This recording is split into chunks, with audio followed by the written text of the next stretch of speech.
તો આજ સ્પેશિયલી એના માટે જ આવ્યા છે કે કામ થશે કે નહીં થાય.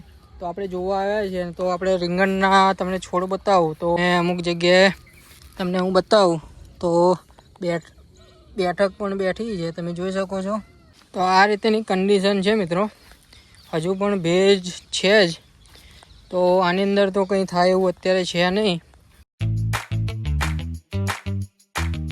તો હેલો નમસ્કાર મિત્રો, SRV ફાર્મિંગ બ્લોગમાં તમારું હાર્દિક સ્વાગત છે. તો ફરીથી આજે આપણે બહુ ટાઈમ પછી આપણે મુલાકાતે આવ્યા છે. તો આજે સ્પેશિયલી જોવા જ આવ્યા છે કે હવે પછી કામ થશે કે શું થશે. તો આજ સ્પેશિયલી એના માટે જ આવ્યા છે કે કામ થશે કે નહીં થાય. તો આપણે જોવા આવ્યા છીએ. તો આપણે રીંગણના તમને છોડ બતાવું તો અત્યારે જોરદાર લાગે છે.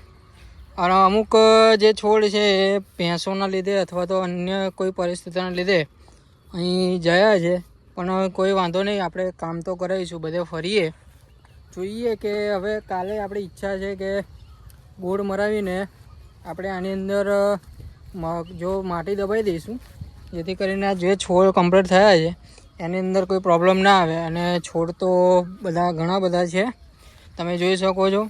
અને અમુક જગ્યાએ તમને હું બતાવું તો બેઠક પણ બેઠી છે, તમે જોઈ શકો છો આ રીતે. અને લીપ માઇનરના પ્રોબ્લેમ પણ આવ્યા છે, તો આપણે ટ્રીટમેન્ટ સારી રીતે કરાવીને કામ કરાવીશું. તો મિત્રો આપણે એટલા માટે જ આવ્યા છે. તો તમે આખા ખેતરની અંદર જોઈ શકો છો કે છોડ બધા દેખાય છે. તો કાલે કામ થાય એવું છે, એના માટે જ આવ્યા છીએ.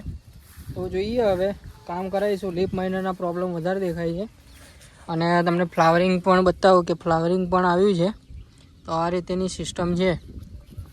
તો મિત્રો જીવાતના પણ પ્રોબ્લેમ લાગે છે, તો આને આપણે કમ્પ્લીટ કરાવીને પછી કંઈક ટ્રીટમેન્ટ આપીએ તો સારું થઈ જશે.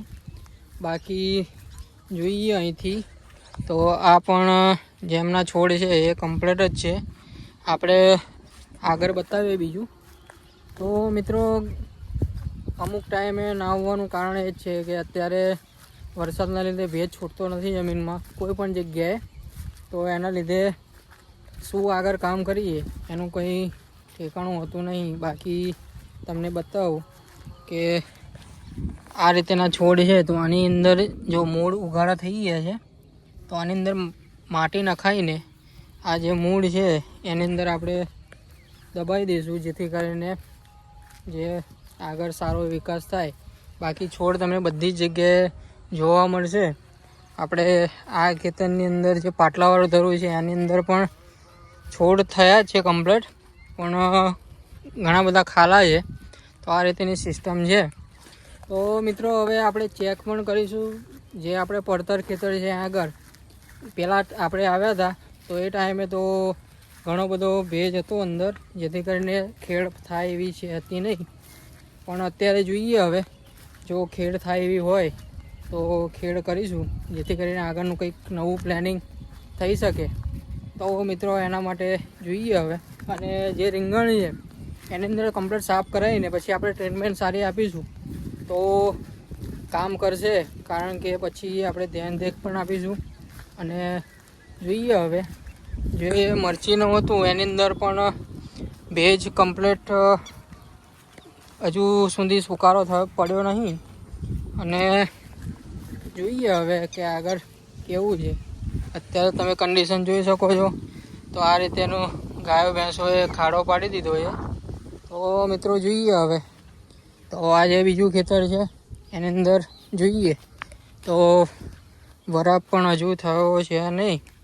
તો આપણે જે આપણું પેલું ખેતર છે ત્યાં આગળ જે પડતર છે ત્યાં આગળ આપણે બતાવીએ તમને. જો ભેજ ઉડી ગયો હોય અને ભેજ જમીનની અંદર ના હોય તો આપણે ખેડ કરી શકીએ. અને ખેડ કરીને એને આપણે પ્રિપેર કરીશું નવી ખેતી માટે. તો એના માટે જ આવ્યા છીએ.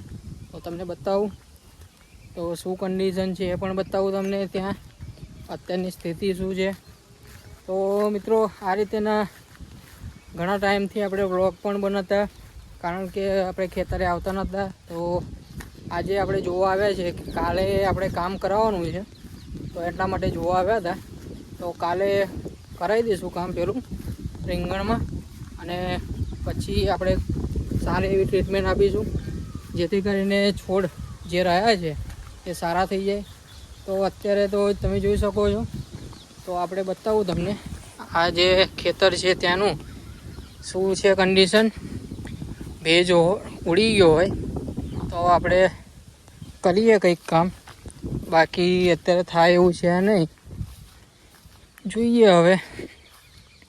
તો આ રીતેની કન્ડિશન છે મિત્રો. હજુ પણ ભેજ છે જ, તો આની અંદર તો કંઈ થાય એવું અત્યારે છે નહીં. તમે જોઈ શકો છો હજુ પણ ભેજ છે. અને જોઈએ હવે. તો બાજુમાં પણ એ જ કન્ડિશન છે. બાજુમાં પણ તમને હું બતાવું તો એ જ વસ્તુ છે. તો જ્યાં સુધી કમ્પ્લીટ બરાબર ના મળે જમીનને ત્યાં સુધી તો કંઈ થાય એવું છે નહીં.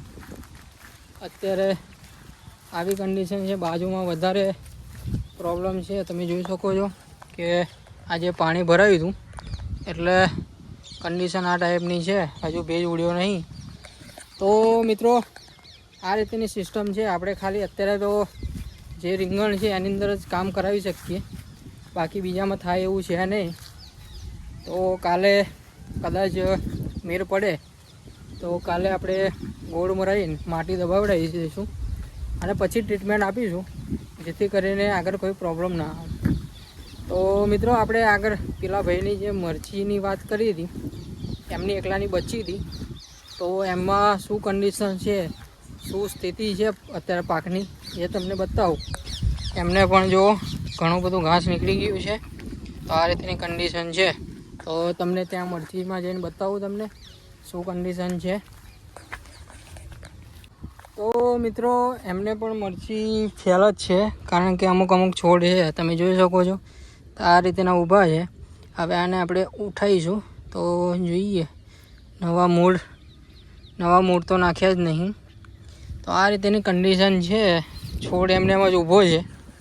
તો આ રીતની કન્ડિશન છે. તો એમને પણ મરચી અનસક્સેસફુલ થઈ છે, જેથી કરીને એમને પણ હવે બીજું કંઈક ખેતી વિચારવું પડશે. તો તમે જોઈ શકો છો આ રીતની કન્ડિશન છે. અમુક છોડ છે, અમુક નથી. તો આ રીતની છે. નવી ફૂટ પણ તમે જોઈ શકો છો, નવી ફૂટ કાઢી છે.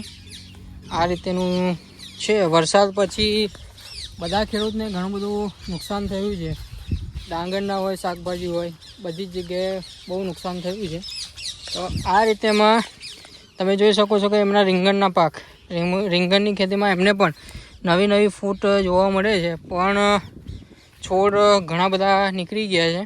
તો આ રીતેની કન્ડિશન છે. લીપ માઇનર પણ છે. તો આમને પણ ખેતીમાં નુકસાન જ છે, તમે બતાવ્યું. તો મિત્રો આપણે હવે લાસ્ટ આપણાવાળું જે રીંગણનું ખેતર છે એ જ કમ્પ્લીટ રહ્યું છે. તો એને આપણે થોડુંક સરખું કરાવીને સાફ સફાઈ કરાવી એને કમ્પ્લીટ કરાવીએ. બાકી આની અંદર જો ભેજ વરાપ થઈ જાય જમીન, તો આપણે અંદર ખેડ કરીશું અને નવા કંઈક પાકની વ્યવસ્થા કરીશું. ત્યાં સુધી આપણે અત્યારે રીંગણની અંદર જ જોઈશું બધું કે કઈ ટ્રીટમેન્ટ આપીએ છીએ. હવે પછી એ તમને હું બતાવતો રહીશ. તો મિત્રો મળીએ હવે નવા વ્લોગમાં, કારણ કે કાલે જો શક્ય હોય તો કાલે આપણે સાફ સફાઈનું કરાવી દઈશું. પછી ટ્રીટમેન્ટ વખતે તમને બતાવીશું કે શું કન્ડિશન છે. તો ત્યાં સુધી વ્લોગની અંદર બન્યા રહેજો, ચેનલની અંદર બન્યા રહેજો. આવા વ્લોગ તમને જોવા મળતા રહેશે ખેતીને લગતા. તો જો તમારે પણ ખેતી કરી હોય અને વરસાદના લીધે નુકસાન થયું હોય તો કોમેન્ટમાં જણાવી દેજો.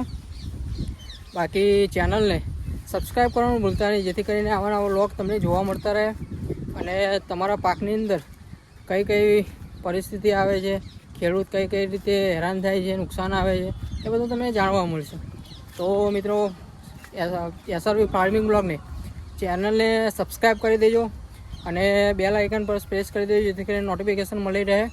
અને વિડીયોને અને બ્લોગને લાઈક કરી દેજો, જેથી કરીને આગળ તમારા મિત્રો સુધી પણ પહોંચે અને તમારા મિત્રોને શેર કરી દેજો. તો મિત્રો મળીએ નવા બ્લોગમાં. ત્યાં સુધી બાય બાય.